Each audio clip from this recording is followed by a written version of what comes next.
Clue today news కు స్వాగతం. వికారాబాద్ జిల్లా కేంద్రంలోని రాజగృహ కల్పలో దారుణం చోటు చూసుకుంది.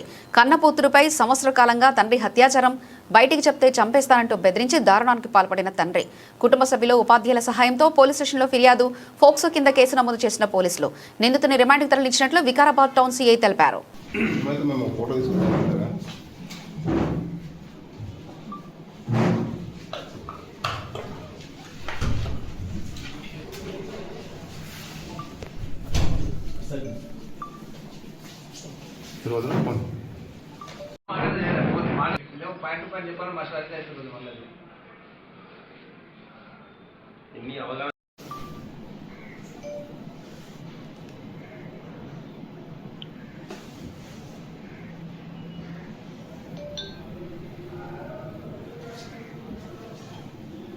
బస్ రాజానే వస్తుంది సార్ ముందు వస్తారా?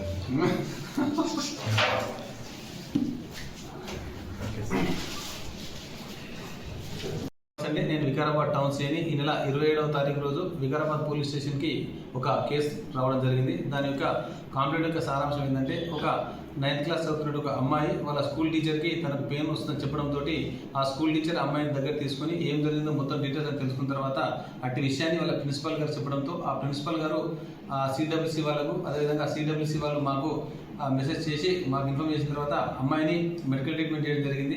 మెడికల్ ట్రీట్మెంట్లో అమ్మాయికి ఫిజికల్గా అబ్యూస్ జరిగినట్టు నిర్ధారణ అయింది. సో దానివల్ల కారణం వాళ్ళ సొంత తండ్రి అయిన జగన్నాథ్ అని తెలియడంతో అతని పైన కేసు నమోదు చేయడం జరిగింది. 245/2026 పోక్సోలోని వివిధ కేసులు సొంతం తండ్రి రేప్ చేసింది కాబట్టి ఆ సెక్షన్ల కింద కేసు నమోదు చేసి చేయడం జరిగింది. ఈ కేసు నమోదైన తర్వాత అతడు పరారులో ఉన్నట్టు మాకు తెలిసింది.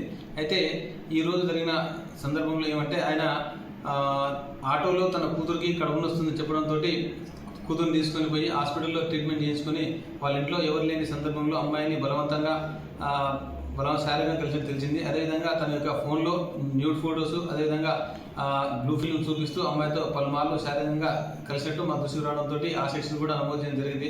ముఖ్యంగా ఈ టీచర్స్కు పిల్లలకి చెప్పే విషయం ఏంటంటే, మీ దగ్గర చదువుతున్న స్టూడెంట్ ఎవరైనా సరే యాక్టివ్గా ఉండి సడన్గా ఒకటేసారి మూడ్ ఆఫ్ అయితే, వాళ్ళకు బాడీలో ఎలాంటి మార్పులు ఉన్నా, ఒంటరిగా ఉన్నా వాళ్ళు దయచేసి దగ్గర తీసుకొని దానికి గల కారణాలు తెలుసుకొని ఇటువంటి విషయాలు మా దృష్టికి తీసుకొస్తే నిందితుడు ఎవరైనా సరే వాళ్ళపైన కఠినమైన చర్యలు తీసుకొని పోలీసు వాళ్ళు ముందే ఉంటారు ఇట్లాంటి చర్యలపైన. కాబట్టి ఎవరు కూడా పిల్లల్ని ఇటువంటి విషయాన్ని తీసుకొస్తే ఎవరు నెగ్లెక్ట్ చేయొద్దని చెప్పడం కోసం జరుగుతుంది. అదేవిధంగా ఈ కేసులో నిందితుడు జగన్నాథ్ ఎవరైతే ఉన్నారో ఆయనకు 2 భార్యలు, మొదటి భార్యకు 3 కూతుర్లు 1 కొడుకు, అదేవిధంగా ఫస్ట్ భార్యకు 1 కూతురు 1 కొడుకు, రెండో భార్య చనిపోయింది. అందరూ కూడా ఒకటే ఫ్యామిలీ ఉంటున్నారు. ఇప్పటిదాకా అతన్ని కస్టడీ తీసుకొని విచారణ చేసినాం. తర్వాత కూడా దీనిపైన విచారణ చేపట్టి నిందితుడికి కఠినమైన శిక్ష ఉండే విధంగా పకడ్బందీగా కేసు దర్యాప్తు చేయడం జరుగుతుంది.